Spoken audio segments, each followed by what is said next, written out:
Bapak, Ibu, Saudara-saudari, selamat pagi. Semoga kalian semua tetap gembira, tetap semangat dalam menjalani masa-masa sulit ini. Hari ini hari Kamis dalam pekan biasa yang ke-24.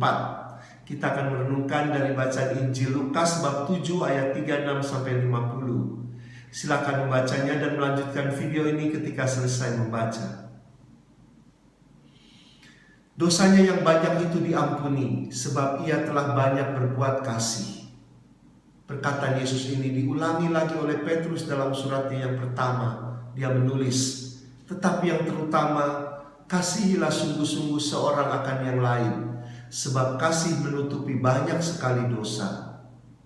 Ayat-ayat ini bukan mau mengatakan bahwa dosa kita akan terbayar dengan melakukan tindakan kasih, seperti kita melakukan transaksi jual beli barang. Tidak demikian. Ayat ini bermaksud mengatakan bahwa kita manusia lahir dalam ketidaksempurnaan. Kita memiliki kecenderungan akan dosa. Dan meskipun kita berusaha untuk menjauhi perbuatan dosa, ada waktu di mana kita gagal dan berdosa. Kita tetap saja melakukan kesalahan karena keinginan daging lebih kuat daripada keinginan roh. Orang yang hidup dalam kasih akan memahami hal ini. Karena kasih akan membuat kita menjadi insan yang lebih pengertian, memampukan kita untuk mengampuni dan mengerti situasi dan kondisi sesama. Si tuan rumah itu orang Farisi, dia tidak memiliki kasih karena dia hanya melihat apa yang tampak dari luar. Dia gagal melihat ke dalam pribadi wanita pendosa itu yang terjerat dalam lingkaran si jahat. Dia gagal melihat suatu keinginan terdalam si wanita pendosa untuk kembali ke jalan yang benar.